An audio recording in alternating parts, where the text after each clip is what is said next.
Barber College Success, brought to you back from a long hiatus, a long hiatus.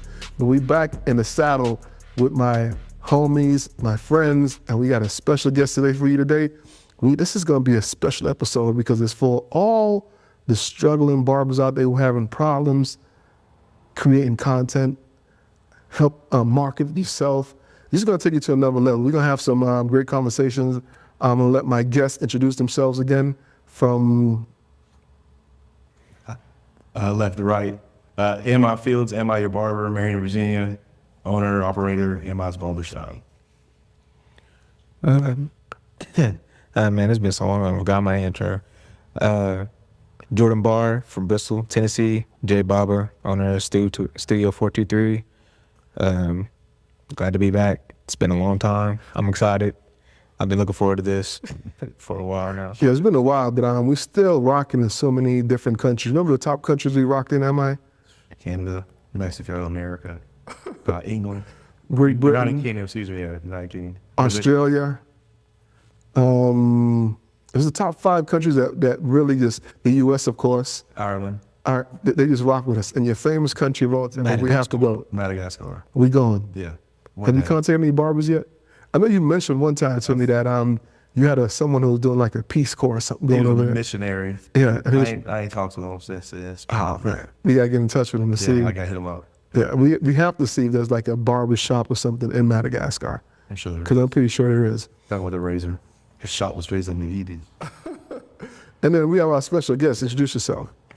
Joe McKenna. I'm the founder of Cloudwise Academy, which teaches marketing and AI, and Crushingit AI, which is a program to help local companies basically blow it out of the water when it comes to marketing their company with AI and marketing and the more modern methods that everybody can do. Yep. So again, this is Craig Charles of Cloudwise Academy in Johnson City in Bristol. Also now Proficient Nail Academy in downtown Johnson City. You know what we say? We spreading love across the Tri-Cities, live and direct. Spread love is the Tri-City. No. What is it called? Appalachian Highlands. Spread love the Appalachian Highlands. Anyway, we're gonna jump into this massive episode we have for you today. You know, sometimes as someone in this industry, and cosmetologists, barbers, aesthetics, nails, whatever it may be, even a massage therapist, one of the key things sometimes for us is creating content, how we push the content out there. So we have some solutions for you, but I'm gonna start with you. What are some of the difficulties you have, Ammi, Jordan, of pushing your content, or what would make it easier in your mind for you? Because we have to deal with work-life balance and then still push content out there. What are some of the difficulties that you guys face?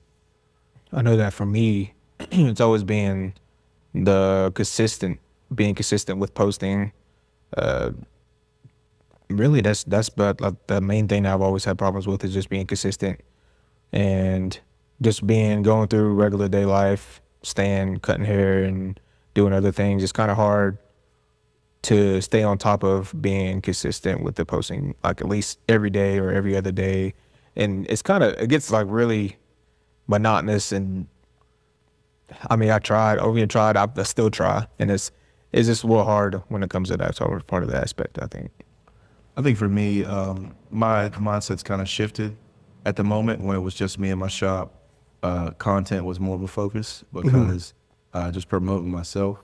And now that I have 2 people working for me, the concern is getting clients for them, not so much for myself. Thankfully, I'm booked up. But my focus is more in creating a steady client base for them to assist them. Of course, a lot of it's up to them, but I would like to do my due diligence to assist them in getting clientele. And in a way, still market the shop because there are new barbers in your space, so you have to kind of market for them, let people know who they are. And also shifting the focus of it being the shop, me being the shop, and the shop being the shop. Right. The shop, it's its own thing, and it's not just me as the shop. So you're talking about make sure you're branding the shop and getting that out there, not just getting you out there as the guy who owns. Because I was the shop. Yeah, you were the shop. Now there is a shop. And I think another problem that most even like new barbers have, think about when you're a new barber, everybody is kind of afraid to put themselves out there because it takes some consistency to put yourself out there, because most people think when they start producing ads, creating content, and start pushing it out there. If they don't get one like, it's not successful, and then they get discouraged. Do you agree with that? Yeah, I had when I first started posting on Instagram, I used to only get like 4, 5 likes. I mean, it's gonna take time. You just got to keep on believing in yourself and believing in the process, and then eventually it'll all fall through. And you just gotta keep doing your thing. Well, and I think there's a question that we have to ask first, and that's why should we be creating content, right? What's changed, I'll go backwards in time. What changed just recently is that social media went from a social graph, meaning that you need a bunch of people to like your content, you need a bunch of people to follow you. In other words, you have to build a community before people will see your content, or you had to pay, okay? Well, so that changed, I don't know, 18 months ago, 2 years ago or so, and it really changed with TikTok. What happened with TikTok was we started consuming content really fast, right? You just can flip through TikTok, you're not interacting with the people, and TikTok opened their algorithm up so that if you were showing interest in something and TikTok knew it had something else, even if you didn't know who that creator was, but it had something else that was valuable, it's gonna show it to you. Because part of the problem was there's not enough content for how much we all consume content now. Right? And so what happened is TikTok and the other social profile or social platforms, they started going from that social graph to an interest graph or a search graph. They're more like search engines now than they are actual social platforms. And so if we create content that's interesting for our type of customer, then you have a way better chance of being seen. Okay, and here's the other part of that we don't go to the TV anymore. I don't know the last time you guys got a Yellow Pages, but I haven't seen a Yellow Pages in a very long time. And with COVID and everyone going home, it forced a lot of people to go online, find out if we had products in stock, to learn new things, right? Like all kinds of stars took off during COVID because we're bored, we're stuck in our house, we want to learn to cook, we want to learn to ride bikes, whatever it is. And so we kind of changed our behavior over that period of time. So now what I'm getting to there is, why do we create content, or why do we need to? Well, because if you're not creating content for these platforms, then you're not known. You're not being seen. Fall behind. You're not being seen because there isn't a place. We spend more time on this thing right here consuming content than we do our TV, looking at billboards or anything. And when you combine the fact that all of these platforms want to share your content and need to share your content, you have the perfect storm for the reason you should be creating content is because everybody's on their phone, and these giant internet platforms worth billions of dollars, they want you to be seen by your customer. So, and that's a good food for thought. It can go so many ways with that, but we are in a second. But I want to touch on this first. Why do you think it's important, Ammi and Jordan, to start early in the game with what Joe's getting ready to talk about? I think it's important because we're speaking about barbering. Yes, barbering. This is the cosmetology, barbering field aesthetics. Well, number one, getting your technique down, getting your, creating content is not easy. I mean, it can be easy once it's just like fading. When you first learn how to do a fade, your fade gonna have a bald line, it's gonna be an ugly fade. But as you get more consistent and practice, when you finally make it into a shop, you're able to have pretty good content that you're able to market, and then also bring a light to the shop so you can contribute to the shop, and it makes you more marketable. If I'm looking for a barber and you're already making good content like Jordan is, I mean, you might not be the best hair cutter, but I know I can hire you to promote my business as soon as you get in there. And I think that makes you valuable. And the reason, great point. The reason I asked that question, because this is, the podcast is called Barber College Success. And at the core, we want to start with the student who's starting out, so the trajectory as they roll and they start progressing in school, it's not just about the haircut. It's not just about the perms. It's not just about the 180 or the 45. But you also have to think about marketing yourself. And I know a lot of students struggle with that. I say when I was coming out of school, I noticed that a lot of people like seeing the journey. Mm-hmm. They like seeing that you're growing, that the passion that you're doing, that you love what you're doing with the passion. And that would also market itself, like knowing that they're going to come to you because they know that you love what you're doing, and that will help you out a lot more And well, it helped me a lot because everybody's like slide up and it's like, man, I've seen you grow over the past couple of years. It's crazy. So it's like, it kind of helps you bring in the people that you want to bring in, you know. And they got to go the journey with you, right? And that's also marketable, or and as far as content, that's good content as well. So Because it's important to what you get ready to project in a second, Joe. And I think most people think that until they have arrived where they can do a good haircut, that's when they have to start doing content, or until they can do the perfect perm, or until their services is where someone's, oh man, you're good at what you do. But I think, like you said, Joe, people want to see the journey. What do you think, Joe? Oh, 100%. We, as a people, as a society, we want to connect with those we're going to work with, right? And so I think a lot of the reasons that we work with people is because we understand them, or they're like us, or we can see ourselves in them. And so when you can take someone along the journey in your marketing, your content, they're getting to know you at a deeper level, and you're getting to know them. The other thing the other reason I agree with that is you really want the type of customer that's right for you. You don't want every customer, right? So when you're just authentically yourself and you're truthful about where you're at in your skill or your journey or your business, then you will attract the type of customer that you're after and who will be happy with what you're doing, right? If you're not ready to fade, which I'm obviously not ready to fade.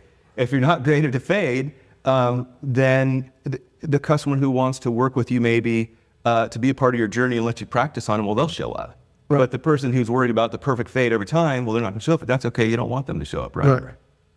Because that's the important part. Because when you start, you're building yourself, it's building blocks to when you finish school.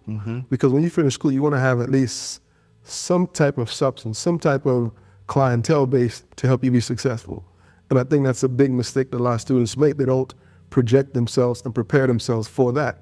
You prepare yourself to do a haircut, the services, but then how do you prepare yourself for your clients? You prepare for your clients as you're progressing with your services, as you're in school from day one. And I think that's a major step, a major misstep, correcting myself, that students make.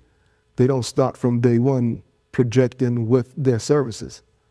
What do you think, Ammi? I was thinking about him speaking about the algorithm opening up and honing in, becoming more of a search engine, allows you to target your target customer easier, as before you were just dumped in this pool of who was the better content creator and who got the most interactions. Right. And that was made you more difficult to find. But say, you know, if your focus is appointments and you're wanting to target businessmen, maybe making content that, you know, how time is important, how somebody's busy, and you want them to value that, to come in, get out. You know, you don't have time for the facial mist or the, you know, all the other extra things, but you want a good haircut in a timely, respectful manner and get out. And then that's kind of what I want. You know, I want to spend 45 minutes with you, send you home, and that's, you know, and I appreciate people, I appreciate my clients, and I appreciate the people that I talk to. But at the end of the day, you know, I don't want to be around people for that long. Yeah. So, you know, it makes sense to be able to hone in on your customer and market that to who you want, and then bring in who you want. And now with the algorithm changing, it allows you to do that even better. So because you have to think of yourself as if you're introvert, if you're extrovert, and that can help you zero in on your clientele too. Because I think most barbers start off as introverts, really just quiet into themselves, but eventually your clients kind of force you to become the barber you're going to be, because some people genuinely want to know, hey, Ammi, what do you do? Why are all these paintings on the wall? Are you not, when you get an opportunity to talk about your dad, it makes you happy. Well, one thing I've learned, I've added the silent appointment, and I've had more people do that. And even though the conversation and being able to speak to people is an essential part of this industry, I think that being able to not speak to people can also be valuable. Right. Because some people do not want to talk to. That's true. What is the silent appointment? Okay, so I'll do this. And I had a young man book it the other day, and he came in, and some people do it by accident, so I have to confirm that. But an silent appointment is you come in, you get a haircut, I'll ask you a few questions about what you would like. Consultation. And then, consultation. So I still have to do my job. And there'll be questions like, you know, is this okay? Is this pulling? But I put a movie on.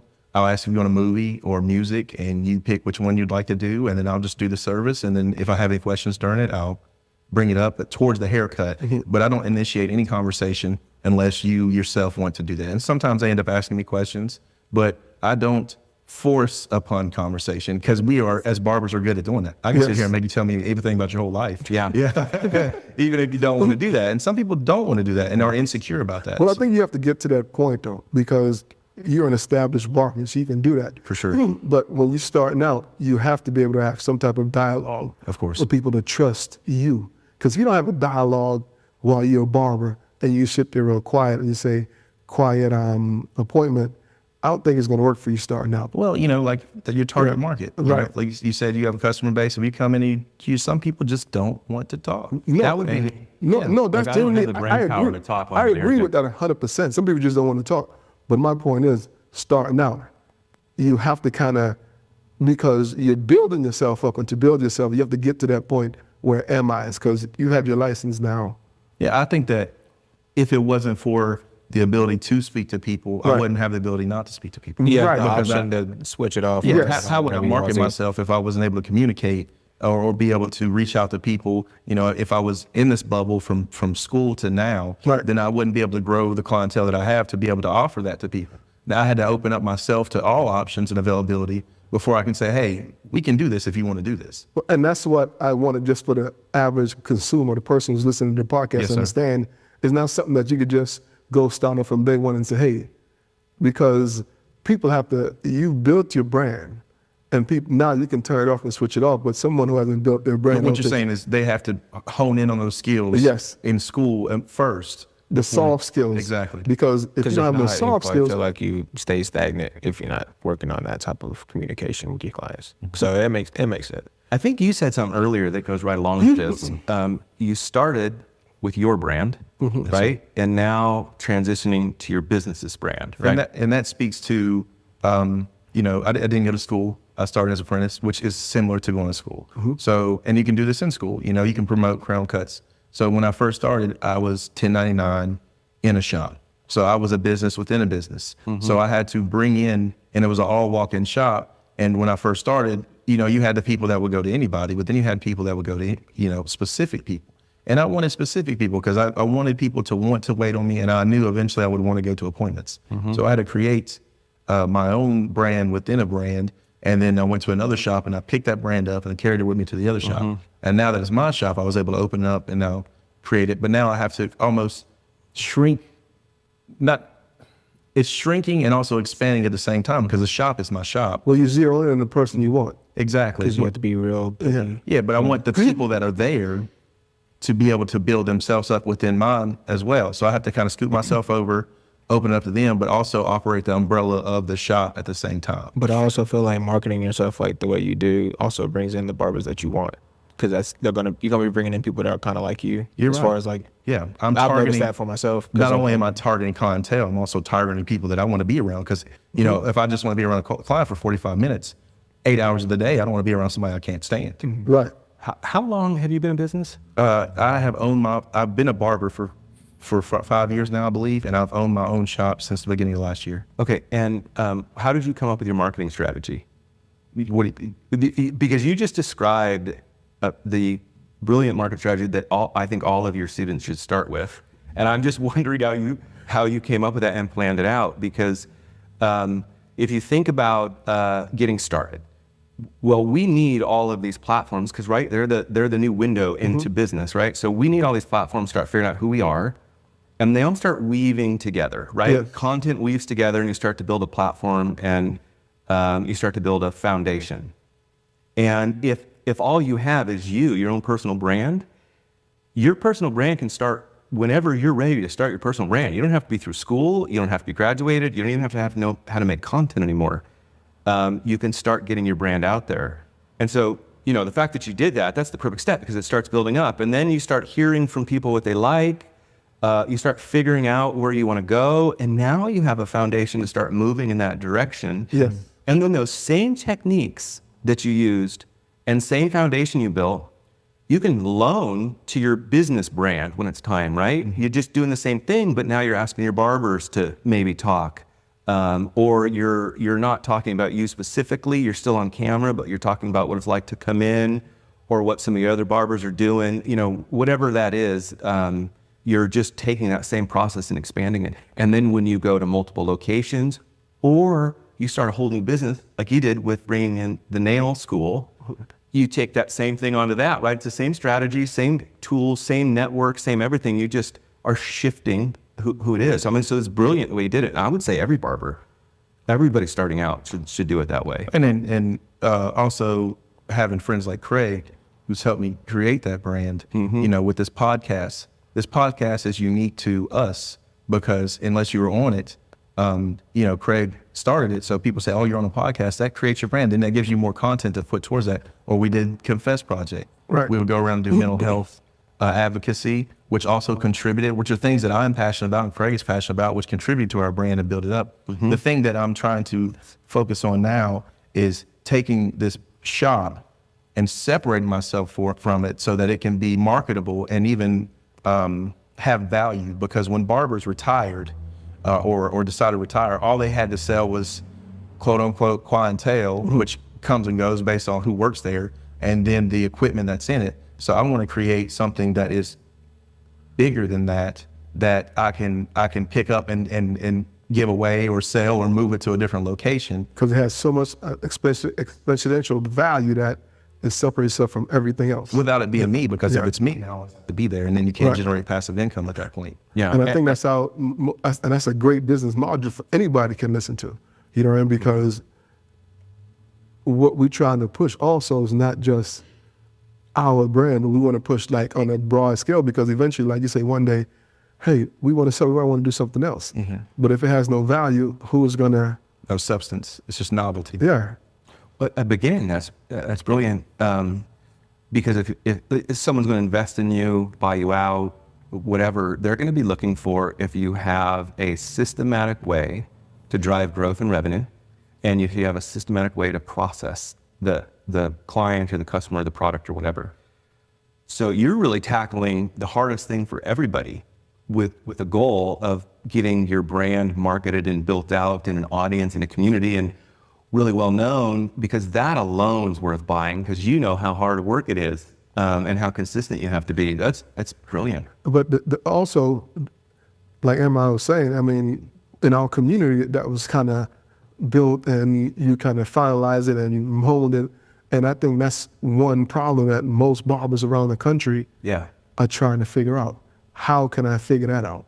How can I enhance, how can I hone this to make it valuable where it separates itself? So that's where you come in, Joe, with the Cloudwise Academy, and showing how we can not individualize ourselves, but better market ourselves for clients, for individuality, and make something of value.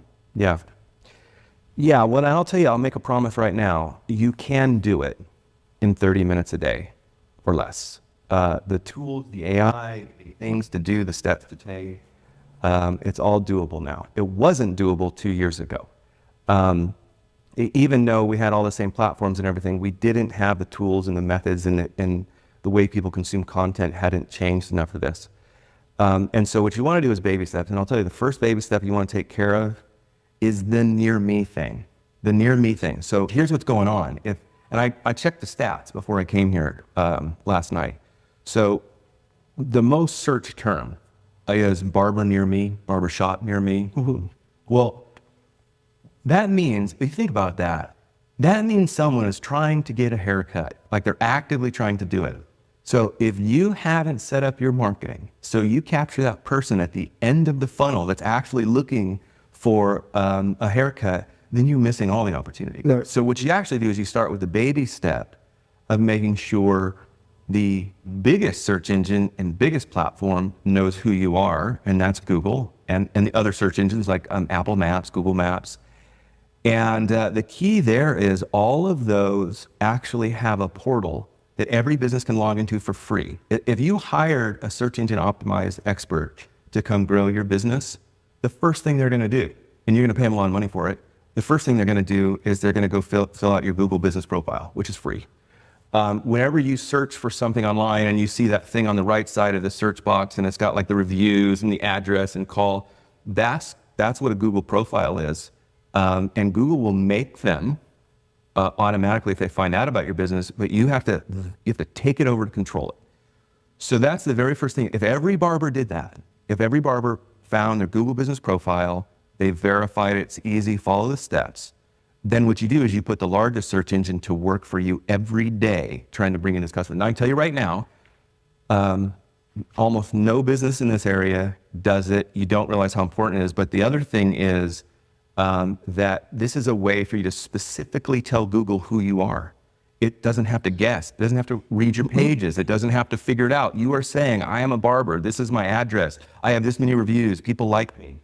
And so Google is saying, hey, I like this guy. He's helping me out. It's helping me get the information. I'm going to make sure I send people. And then if you take the step to log in every week and add pictures to that and follow up on reviews, that will be the biggest thing you can do before we even talk about starting to create content. Every single barber should do that and should weekly or monthly be keeping that up. So me and Joe have been talking about coming in the podcast for the longest, and I was really happy when you said you can make it, and George said you can make it because we're the core. Yes, sir. And so one of the things, because I know you'd have so much valuable input, likewise Jordan, because hey, you guys are on the front line and meeting customers, seeing people every day and know what you want for your business. So what Joe's coming up with is being able to help the casual or the barber cosmetologist out there who is trying to pick up business and who don't know where to turn, with the simple formula that he's come up with to help give people a how-to package to make it happen for themselves. Because like you're saying, there's the Google profile. Most people don't know about it. I didn't know about it. Well, a lot of this stuff, and I don't want to act like I'm an expert. You know, I've done this. I'm Jimi Hendrix flipping a guitar upside down, playing with my teeth. I mean, it's all organic. It's just nothing that I can really write down. It's just from trial and error and learning the business. You know, as far as the Google page, I knew I had to do that, and I actually get on there and type in Barber near me and look at all my reviews and see myself growing in reviews. But I do not go and respond to reviews. What does that do for your business when you respond to reviews? Okay, so one of the first thing it does is we have to look at the Google page. When someone searches on Google, that's not a utility page. That's not like a phone service or anything like that. That's Google's product.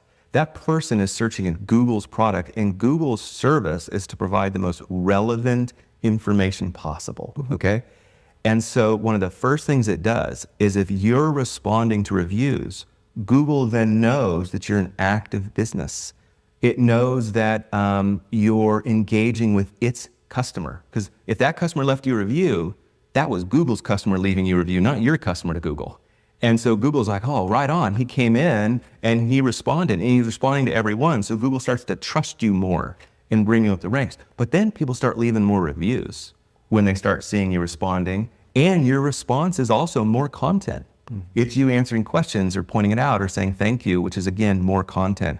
So in all ways, it helps Google figure out who you are and learn to trust you. And trust and authority are some of the most important parts that Google uses to figure out if it should show you to its customer. And that would also assist me in making my shop an entity of itself, because it's not saying Ammi is responding, it's saying the barbershop itself is responding. Yeah. Right. What do you think, Jordan, when you hear this? This is actually a lot of stuff that I've been wanting to learn, and I've been getting more into, because I'm here recently. I've been thinking about coming very close and opening up my own barbershop here soon. So I've been doing a lot more research and just kind of like trying to push myself out there as far as like my brand, and try to just make it more honed and talk to barbers like every now and then, just keep up with them, talk to them. Just gotta do it, man. Huh? Just gotta do it. He's got to do it. You just gotta do it, Yeah, I know. But I think sometimes people think it's so daunting, like myself, where I used to think it was so daunting, and that's something that I think everybody wants to learn, because it's almost fun when you can engage with your stuff, and watching people engage with your stuff. When you're doing it yourself, it's fun. It seems fun because you know the content that you want to put out there. You know what pictures, why you smiled at that in that time when you was in that picture with that comment, why someone made that review in that comment. So you want to respond to them and be like, you know what, Thank you. I appreciate you. I remember you coming and yeah, that star on your head, it inspired me. I love doing stars. I love doing tattoos in people's head. And I think the engagement, that's what we want to do, but a lot of times we don't know how to do. Yes. Well, I think on top of not knowing how, everything I've learned and everything I teach, I learned the hard way. I spent my own money or companies that I run's money. And what I noticed in my own life figuring all this out is when I knew exactly what to do, when I was sure about what I was supposed to do, I was fine with it. I didn't worry if it didn't work completely as well as I thought it right away. I was willing to invest the time and energy. Where I'd start to lose it is I think I'm supposed to do this. I get into it and then I go listen to some YouTube and I'm like, oh crud, I was supposed to do this. Wait, I'm supposed to do this. And then I don't even know what I'm supposed to do. I'm not confident in what I'm doing. Doesn't that describe like when you first learn how to do a haircut? Yeah. Doesn't that describe that? Yeah. You're like, man, I know how to go from point A to point B, but why is my face not blurred? Yeah. Yeah. You copy people and you say, Yeah, you know, I do their process. Not and then, being authentic. Yeah, you Yeah. do their process. And you're like, how come mine doesn't look like theirs? Yeah. Every barber has been through that, every hairstylist or every nail artist, you know, and why is my cut not looking, and I have to correct students sometimes, like they'll be in school for like 2 weeks and they're like, man, why is my haircut not looking like Ammi? Because you know what, Ammi has honed his skills, he's been doing it for 5 years, he's been doing it for 2 weeks. Of course yours is not gonna look like his, so consistency, persistency, and some hard work. Well, and I think, I think it's also knowing the steps. I actually like the way you just described that. So let's look at Ammi and your skill at a haircut. It's still the same steps, even when you started your first haircut, right? Yeah. And so it's the same thing with marketing. When you can confidently know I'm supposed to go to Google Business Profile, verify my profile, and interact with it. Okay, well, that's step one. And you can know that you do that confidently. Now, 5 years from now, you will do that step a lot better than you did. When you get to step 3, which is make sure that your website's working for you, when you do that step the first time, your website's not going to be so good. But a year, 2, 3, 4, it will be better. But it's still going to be the right step at the right time, and then you just start over and you do it again and again. Marketing your business is no different than every other skill. I think the challenge, though, is that in all the other skills we learn, there's somebody who knows the process. Like your book, what's My Lady? The My Lady, there's a process you can learn from. When it comes to marketing, no one put that process together. It's always going to YouTube or figuring it out. And so I've spent the last 15 years figuring out what is the real process. And I can tell you right now, there truly is a step-by-step process that you go through. You just do the best you can, and then you start over. So let's talk about that, Joe. I know we've been talking about step-by-step how-to. So, and we've been kind of going back and forth and trying to get some feedback for myself. So give the audience something to kind of think about what is to come in this how-to that you have prepared for our industry. Well, so you can get to it if you reach out to me at Crushingit AI. I've got a video, 45-minute video that explains every step.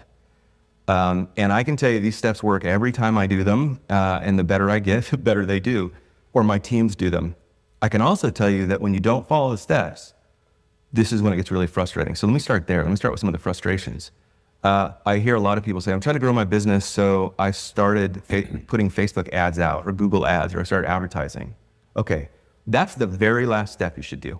So if you're doing that step before the other two, I'll tell you about in a second, then what you're actually doing is you're advertising for your competitor. There's a reason that we say, well, I tried ads and it didn't work for me. I wasted my money. Well, that's because you tried them at the wrong step.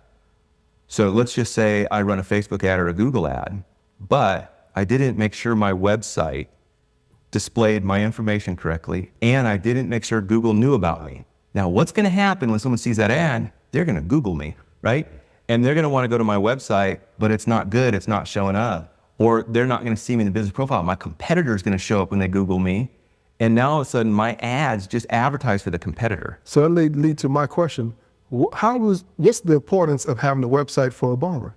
Yeah. Okay, so and that's the middle main step. So the first step is to put the internet to work for you, so that when people go to use the internet, all this powerful technology is trying to send people to you. So you just have to follow the rules and take the steps. The next thing is, we'll send them where, right? Well, you send them to your website. So your website is your virtual representation of who you are and what you do. Your clients are likely not going to talk to you until they've seen images of the inside of your barbershop on Google. They've read about you, they saw reviews. I mean, what happens now is the consumer, they get so much further along in the buying process. Okay, well, your website's the only place you control. So Facebook can decide not to show you anymore. It can take down your profile. Google can. You can do YouTube videos, and the YouTube shuts you down, or the algorithm changes. But your virtual representation of you is your website. And so everybody should have a website. I don't care where you're starting out, because that website needs to start getting seen. Even if you're a student, I would do a website that is just my name or something like it, so that Google starts to see a history of me. But now, most people like myself, before I started, think that a website is so different. It's this big Mount Everest to climb. Yeah. Until you get into it. When you hear about a website, what comes to your mind? You can build a website? Me now. I know you can. Let me tell you why. Because I took Joe's class, and this being real transparent, I came in with the same thought process. Myself, Crystal over there, lovely lady on the side right there, was doing the pictures, and she's amazing herself. So we took Joe's class a year ago, and I was like, I gotta see what this is about. I do not know nothing about website, nothing about coding, and I just went in there like, this is just gonna kill me. I'm not gonna be able to do it. And then like in 4 weeks, from not knowing nothing, I built the website, Proficient Nail Academy. And it looks really good. Everyone I show is, they're like, how do you build that? Like, I just built it through the program that Joe showed me. And it's not as difficult as most people think. You can do it, but I think it just seems like it's just so daunting, because most people will build your websites for like $3,500 to $5,000, and not knowing that it's really just like a puzzle, a plug and play, with some steps that you have to be diligent now, and you have to be responsible and have some type of knowledge of putting things together. But it's not as difficult as you think. No, it's not. And I think we have to untie some reasons that it seems so difficult. It seems difficult because the people who are teaching you about websites are the ones who sell websites. Right. Okay. And so and this is nothing against them. They sell websites, and that's their job, is to educate you.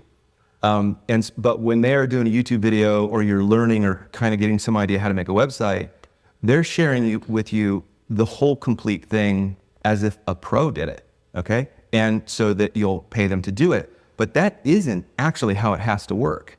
It can work and should work more like a website is something that grows and breathes with you. And so literally, with the website builders that exist today, including ours at Crushingit AI, but there are AI website builders now that you can just literally describe your business and it will build your website in like 30 seconds. But you can just start with one page. Here's who we are. Here's what people say about me. Here's pictures of me. Here's a map to me. And these website builders take zero coding. You just grab widgets and put them in. Or most of the time, you can just pick a template and say publish, and then you just change the words and change the pictures. And if you think of a website as like a growing, breathing thing that changes with you, then you don't have to have all the pages and all the complicated stuff that you're taught you have to have. You do it as your customers start talking to you. So your customer says, hey man, I really wish I knew what the shop looked like inside. I would have come here. Oh, okay. Well, now let's take some pictures of the shop and let's make a web page for the shop. And let's go find a template that, looks cool, and I can just pop in the pictures and the text, right? Services. And you just keep going. Services. So you think you got to have a page for every service, because that's what happens when someone's teaching you online. And it is true. As you mature in your website, every page gives you another chance to be found on Google. But in day one, you can just have one page that lists your services, and that's better than nothing. And that starts being found, and customers start using it, right? So don't think of a website as getting to the finish line. Instead, think of it as something that you start and just keep changing and adjusting, just like you do your skills. Right. And as builders now make all that possible. I mean, all of that. I mean, like I said, I was nervous, I was scared, just like you, Jordan. But the way and the formula that Joe has, I'm like, there's some people, everybody, a lot of people probably haven't. But I know I dealt with Joe in his class, and the steps that it took and that he showed me it wasn't as scary and it wasn't as daunting as I thought it would be.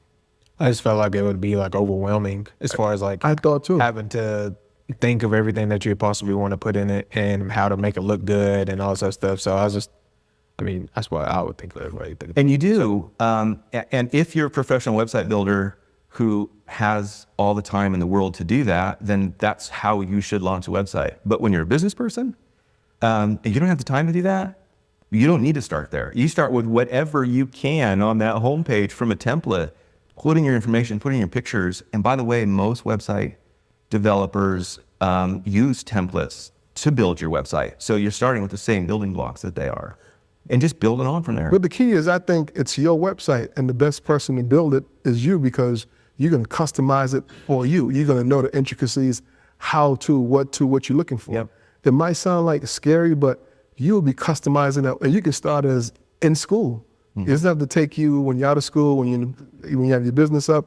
You can just start, and you can just build as many websites as you want. Just the templates are there. And it's getting easier and easier every day. AI is making it easier and easier every day. At this point, there's just no reason not to have a website, not to represent yourself. So what do you have? I mean, we have listeners from across the country, from California to Seattle to Maine to Florida to Chicago, Dallas, Detroit. We have a ton of listeners and students who are in school, and people from across the world listen to us. Again, shout out to FeedSpot, top 25 podcasts in the world. I know last time I looked, we were maybe like 4 or 5. But so we have listeners, and people want to know all this information, what's next? What's the steps? What do I need to do to get on that level? Okay, we'll start with Google. Bottom line, don't even start on your website. Don't anything until you do the Google thing where you verify your profile and interact with it. Otherwise, the internet doesn't work for you. Then the next step is, do not start doing ads or advertising. Get yourself a website live. Listeners to this, if they go to Crushingit AI and they let me know that they heard it on this, I'll make sure they get into our platform, which we normally only make available to students. Right. But we want to give your listeners these tools. And so I would say, if you've done your Google profile, go to my website, Crushingit AI, let me know, I'll get you in. Once you get in there, we have a website builder that's been customized with AI to help you build. It's totally free to build. You only have to pay when you host it, and it's just regular hosting fees, I don't know, $40-something a month or something like that. But it's built for the small business to get things off the ground. So I would say that's the next easy step. If you don't want to go to Crushingit AI, well, you find some other website builder, like Wix or something like that. And then once you feel like you have your website done in Google, now it's time to start making a lot of content. That's your next step. Start making a lot of content. Don't worry about advertising yet. Make a lot of content, and you really should be posting every day. I can tell you right now, and hopefully we'll have more time to show people in other podcasts, but we could take this podcast and turn it into 20 or 30 different videos, right? Mm-hmm. And so if you start making some content, you can keep reusing it, and you can be posting every single day as a barber. You don't have to make a video every day, but start making content. And then once you feel like you got your content moving, social posts that do really well, turn them into ads. Just that's what you pay for. Don't pay for other ads. Those things that do well, turn those into ads, start paying for them. If you just did that, you would be better off than over 90% of people marketing. So why would you have to post every day? Okay, so this is fascinating, and we actually have several companies that were watching this. So we can watch in our chart every post. So like if we're watching a calendar, okay, and we can see every post. And I've got every single business I'm testing this with, we'll have maybe a post every other day or every week, and their followers, their likes, the amount of impressions they get, it just kind of hovers. As soon as you go to posting every day, or even sometimes several times a day, it just turns up. And all of a sudden, more people are seeing you, get more impressions, you get more likes. I don't know if all of us know 100% why, but these platforms, they've changed where they want to share the content. And so they're rewarding creators who are providing a lot of content because they want you to keep creating content. And so, and this is another thing I would say about that, is I think we all think, at least I went through this, where I thought that content had to get like 1,000 views or 10,000 views or 1 million views, and that was the only time it was good. But if you think about it, 200 views. Well, that is 200 people that platform thought would be interested in you and showed you, oh, I would like 200 people to see my stuff every day of the week, right? Right. So the more you do that, the more 200, 100, 150, 300 people see it, because these platforms are trying to test your content to see if people like it. So the more you share, now there's a point where you can share too much, but the more you share, it's more opportunity for these decent small groups to see you. And then eventually that just starts to build a foundation where the platforms and your customers get to know you better. So the formula, the thing that you producing for my students at my schools and any students who are listen to this podcast is to make it accessible, and how to, in an easy way where you don't have to spend every day posting, or every day. You can set it up in a day or hour and project for the next month, 2 months, 3 months, whatever. Talk about that, Joe. Yeah, so what we're doing with your students, and really what everyone should be doing, is using AI, which wasn't here before. AI to help us take the content that we're already creating or come up with content ideas. And then once we've made that content, AI can help us turn that content into more content. Okay, but the idea here is we want to start figuring out how to use AI, which, by the way, AI is getting more free. It's cheap, it's fast, it's smart, and it's just getting smarter and smarter and smarter. So you really should be using AI. That's probably my first advice, is just start using AI, just testing, figuring it out. But what we want to do is we want to use AI to make up for where we're not good at something. So that's what we're showing your students. So some of your students really like making videos, and it's no problem for them to get on video or ask questions. Okay, well, good, but they're not so good at editing the video. So let's show them how to use AI to edit the video, and let's not use AI to come up with content or make the video. Others of your students, they're not really sure what they want to talk about. Okay, well, so let's use AI to come up with ideas to talk about, right? And so now that helps them. And so really you want to start thinking about using AI as almost another employee to come in and help you with the processes. And that's what we're walking your team through.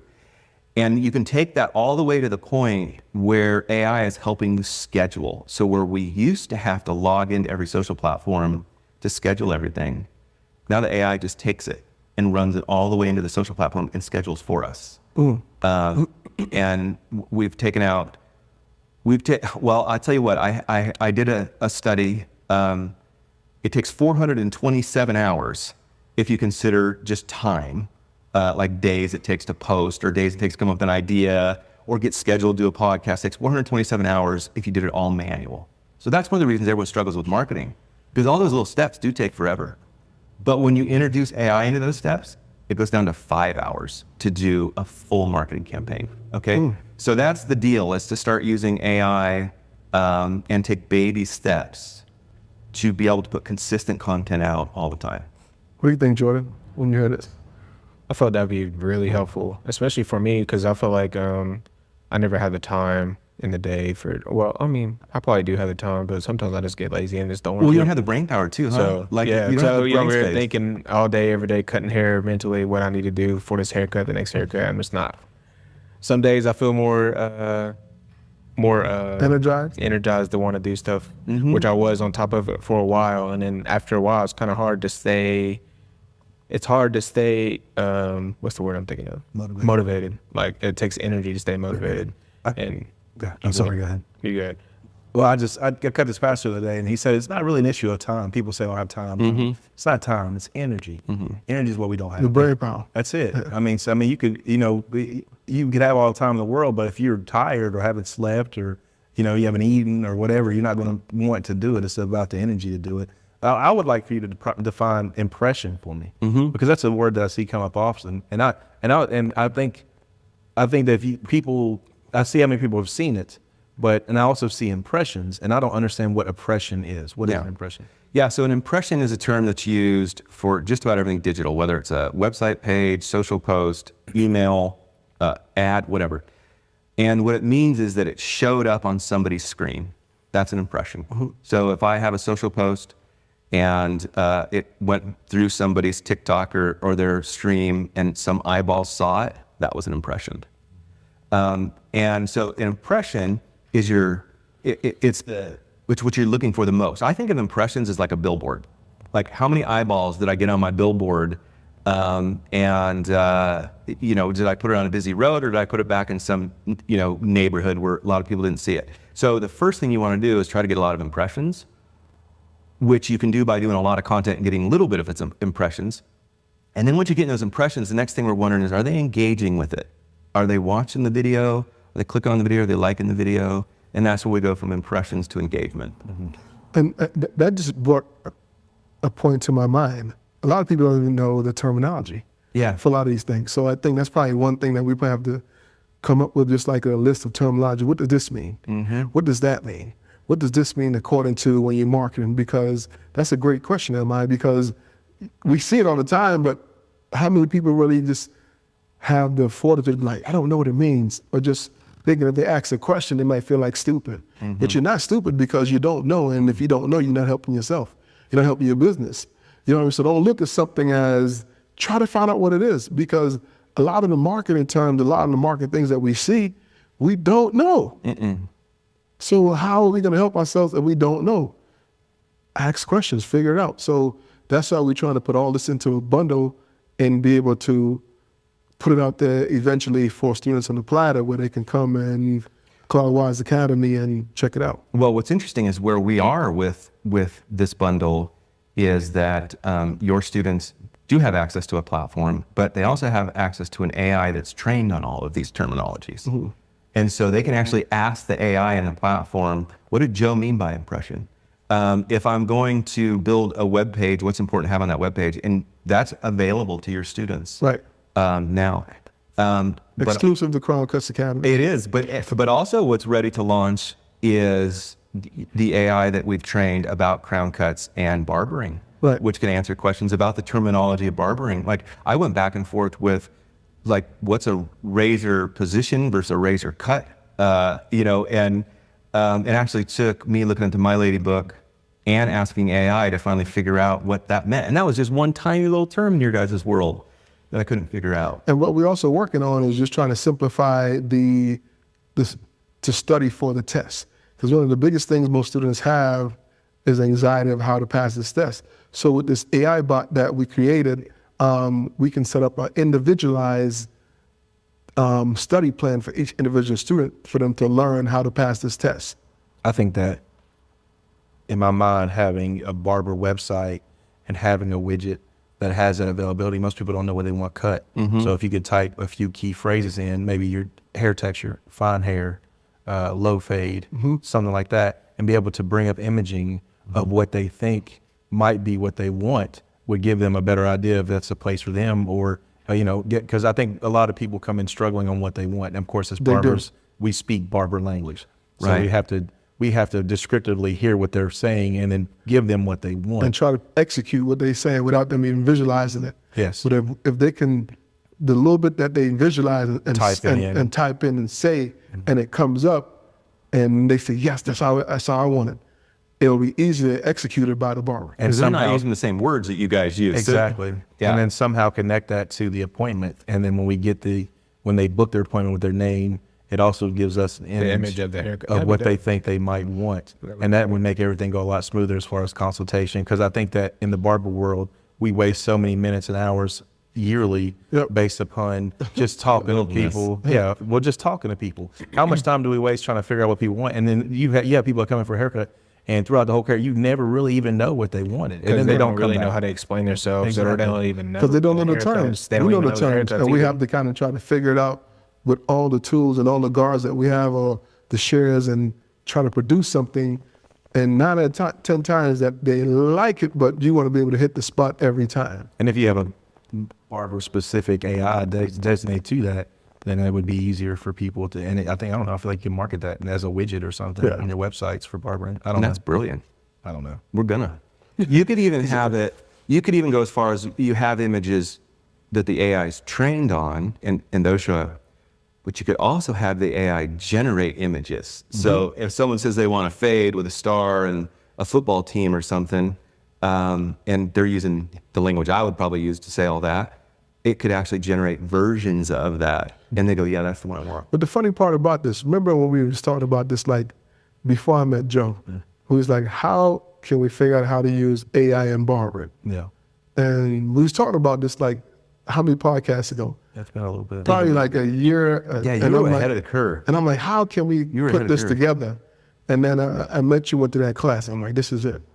We have to sit down and come up with some things to help simplify things for students, for clients, for customers, just to make this industry, even for testing. You know what I mean? Because if we can simplify it for testing, it can take a lot of anxiety and a lot of load off of students' chests. So now we have this thing where we can simplify, go through the PSI and see what the PSI want and create for you an individualized testing plan for you to study. That's smart too, because whenever people take their test and they get that information back, it'll say you missed so many of these questions. Right. They don't tell you what, and a lot of times you don't even know what that means. Unless you're, of course, an educator, you don't know what the questions were. But if you were able to go back and look and see what you missed at, and then it could bring up what that specifically is and give you a customized study plan, that would be powerful as well. Yeah, so You should never fail a test. you should never feel that. I mean, we just try to go straight to the point to teach you what you want to learn to study. Because a lot of times when you're studying in this whole barn field and you're like, man, if I could just study where the needle is, I'll be good. You know, because a lot of times, like we said earlier, it's not that we don't have the time, but sometimes it's the energy. Yes. And The you mental just want- energy. yeah, you just want to focus your energy on what you want to learn at the time to pass this test. Why not? What do you guys think? I feel like this is a dope conversation that needed to be had, especially for me, because I've been going through the process of just thinking and what I needed to do, what I need to do to get my shop going, and where like it's been going hectic in my mind, and I'm just going back and forth. But this helps me out a lot, just being here and talking about it. So, But think about how many people are stuck like this, though. There's tons. There's tons of people just stuck in this mold, like what to do, where to do it, how am I going to do it, and just don't know. So with this right here, we're just going to try and simplify it and make it a whole lot easier for the client. What do you think, Mr. Ammi? I think it's awesome. I think I know. think he has to know Ron White. See, we've been on the episode now for about a little bit over an hour, and I think that we kind of cut it short at an hour. We probably have to come back and finish and add some more to it. But I think this was a wonderful podcast, and this is the beginning of students or barbers who are in training, barbers who are out there 3, 4, 5 years in who are struggling. This is an opportunity for them to get ahead of the game. But for students who start that, it's important to start this journey with some substance, with some value added to you for when you get there. But it's never too late. No. But if you start out early, you're ahead of the curve. But It's never too late. It's never too early. Right. And it's doable now. That's the thing. It may be a little hard to figure out, but it's doable now. Yes, it is doable. And again, Barber College Success. We're back at you. We're going to come at you and try to be a little bit more consistent now. We're close hitting up that 200 episode mark coming up here soon. My guys, Ammi, J Boogie, and Mr. Joe himself. So before we all leave, we always have like your lasting words. What are your lasting? What did you learn from this podcast, Jordan? I learned a lot. Honestly, I feel like a lot of the stuff that we talked about today has been stuff that I've been kind of figuring out as I go throughout, like the whole figuring out if I want to do a barbershop and how am I going to get people in my barbershop, and if they're going to be held to the same kind of standard that I want to be, that I hold myself to. And I feel like it was a conversation that needed to be had. So I learned a lot. What you think, Ammi? I think Jordan needs to go ahead and do it instead of making excuses. That's my for you. But I think it's important. I think it's valuable, and I think we probably come on again and have another episode and just now we talked about what was coming. So here's what's coming and how do you get it? Mm-hmm. Yeah, I agree. I just was thinking when you're asking what everyone learned, I was just reminded that barbers, you guys are kind of deep. I mean, you have your artist, your tacticians, and you have to be business people. Yes. Like that's a complicated stack of of skills that And you it's all kind of like they're all kind of related in their own type of way. Yeah, they're all Like, related. Same, And if you're same Craig, you're a kinds of community concepts. leader as well. right. And you got to put a school and Yeah. become a community leader. Yeah, discipline of the year on top of that. Yes, sir. Man, Yeah. well, that's another thing. The Celtics one. Yeah. Again, Barber College Success brought to you by Craig Charles of Crown Cuts Academy, JC, and Crown Cuts Academy, Bristol, Virginia. Also, Proficient Nail Academy, downtown Johnson City, a nail school in the heart of JC. Again, spreading love is the JC way, but spreading love is really the Crown Cuts way. And I'm gonna let these guys feel the shot and let you hear where they are in their journey, where you can find them, and talk about your new barbers, Ammi, shout them out, put them on the map. Yeah. Let everybody know where you are. I think it's Reed Blends and Aiden Fades are my new barbers. Just graduated high school, one's 17, one's 18. They're doing really well, and the shop is growing, and it's fun to see. I think that it's easy to say, I'm going to do me and watch me grow, but it's so much more fun to step back and watch somebody else grow and grow through a lot of those same things that you went through, and that's a powerful thing. Shop coming. Shop's going good. I've been at the studio now for about a year and some change now. Definitely a learning experience, something I feel like needed to happen, and definitely going towards more growth as far as opening up a barbershop and more change to come. I'm steadily inclining not declining, but just feel like sometimes you stay a little bit too stagnant, but you just got to keep believing in yourself, keep pushing, and you'll figure everything out. And talk about Cloudwise, Joe, close this out. Yeah, so you can find most of the information that I've talked about on Crushingit AI. That's built for the small businesses. But I think the exciting thing are the projects that you and I have coming out for barbers specifically. Yes. And I would say keep a lookout for those because it's going to be specific for barbers. It's going to solve these problems. We're going to do that AI idea that you had. And it's exciting. Yes, sir. And again, back to you guys, back on the grind, and appreciate you guys again. Hey, keep coming with those messages, keep coming with those emails. We love them. We look forward to them. And again, spreading love, the JC way is one way, but spreading love, the Crown Cuts way is the only way. Barber College Success. Peace.